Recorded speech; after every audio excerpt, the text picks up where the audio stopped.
The seasons are changing here at the Wandering Star Farmhouse. My name is Jeanette. Thanks so much for joining us today. Our farm is starting to look a little different this time of year.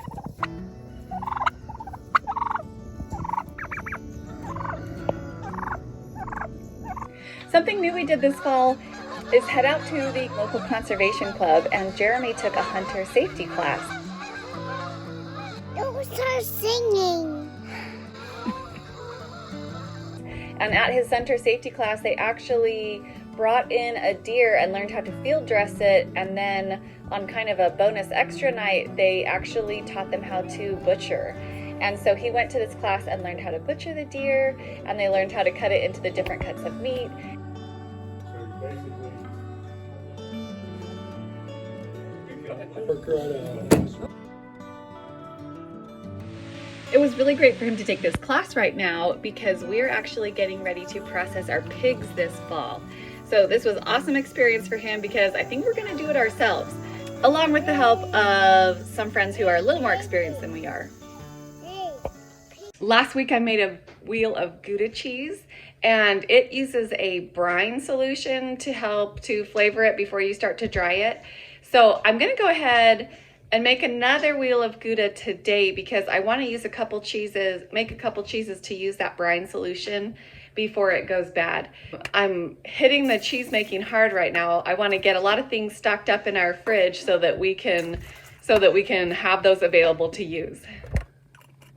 So I've decided to mix it up a little bit today with my Gouda. I've got my home cheese making book, and I'll leave a link to this for Amazon if you want to check it out. This is actually the 3rd edition, and the 4th edition is now available that has 25 more recipes.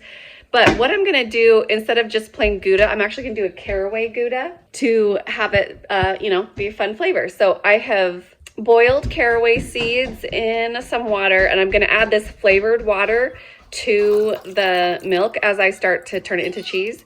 And then when I press the cheese, I'm going to put these caraway seeds back into it. I got my milk to 90, and now I'm going to add my starter culture. And this is my last one, my last mesophilic starter culture. And these cultures are something that has concerned me just about trying to make homesteading and dairy making to make economic sense.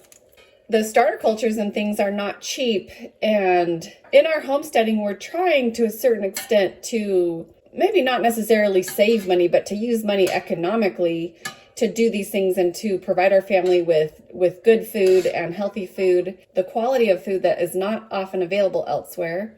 But it has to make economic sense for us. We have a large family, and it just can't be way too expensive. After setting for 10 minutes, it's time to add the rennet, and then let that sit for an hour or until it makes a clean break. And I keep forgetting to check on my cheese a little bit early and see if it makes a clean break earlier, because as soon as it makes a clean break, you should begin cutting the curd. And I just keep forgetting. So next I cut up all the curd to get the whey to start releasing from the curds. So all these starter cultures and things kind of concerned me. And that was until I saw Venison for Dinner, Kate talking about a clabber culture and how you can use a clabber culture, which is basically the dairy equivalent of a sourdough starter. And you can use that in place of the mesophilic starter. So the next cheese that I make after this, I'm going to be branching out into that clabber culture and try and make some cheese with that and see if I can make my cheese making a little more economic so that I don't have to purchase these little freeze-dried starter sets anymore. Gouda is a washed curd cheese, so I've taken out some of the whey and replaced it with water. And the water is less acidic than the whey, so it makes a milder flavored cheese in the end. And now I'm stirring this at about 100 degrees. My curds sat for 30 minutes, and now I'm going to drain off the last of the whey. Honestly, the curds settled better in this batch than the last one. The caraway seeds smell really nice, but it kind of seems like a bit much. I don't know that my kids are going to like those bits in their cheese. Gouda has 3 different presses. First press is for 20 pounds for 20 minutes. Then peel off the cheesecloth and rewrap it.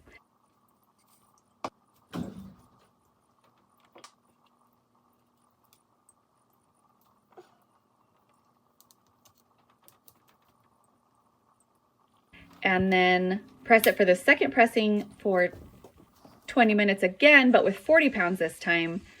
And then the final pressing is 50 pounds. My Gouda is on its long press now, which will go overnight and end first thing in the morning. But I'm gonna get some dinner ready now. I've got a chicken here that my friends raised, and we're gonna roast that up with some vegetables from the garden for dinner tonight.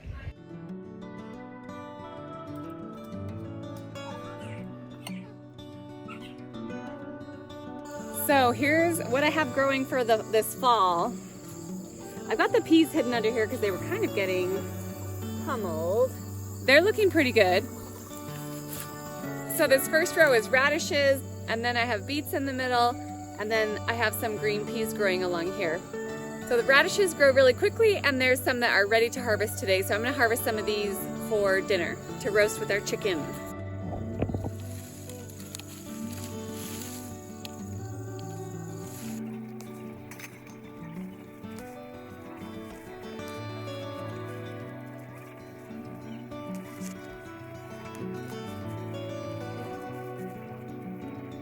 I have never harvested my Brussels sprouts from this spring, and at this point I'm kind of like, maybe I should wait until the fall when it starts frosting, because then they'll get a little sweeter, but I don't know if they'll just be like way overdone at that point. So I'm gonna harvest some today and roast them and leave some of them here.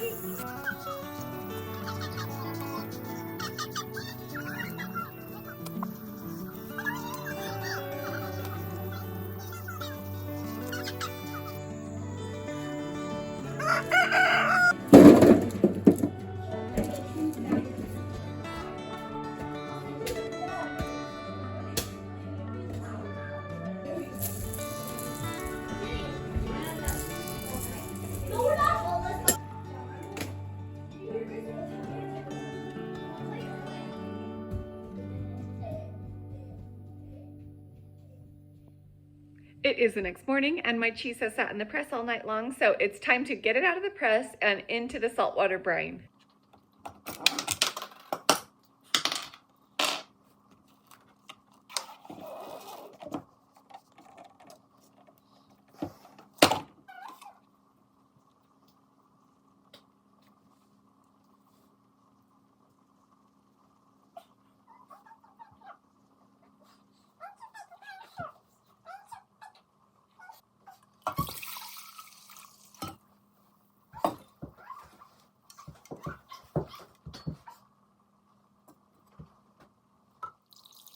This saltwater brine is to the point where no more salt will dissolve in it.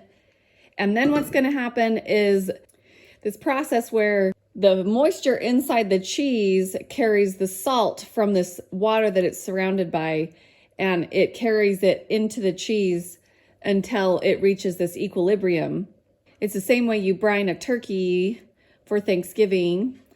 But the cheese is buoyant in this saltwater solution. That's very typical. If you've ever been to the Great Salt Lake in Utah, you can float in it because of the salt content. So I'm going to go ahead and weigh down my cheese by just putting a clean glass jar on it. And I will make sure that it gets salt water underneath there. And this is going to sit here for 12 hours. I am done brining this cheese now. I'm going to go put it in the fridge and let it start air drying. Here is the last Gouda that I worked on. It's just a plain Gouda, and there's a farmhouse cheddar that I made.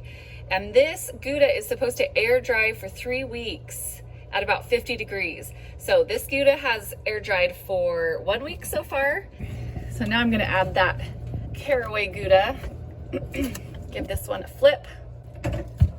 So 2 more weeks air drying for this one, and then I will put it in the vacuum sealer for the longer aging.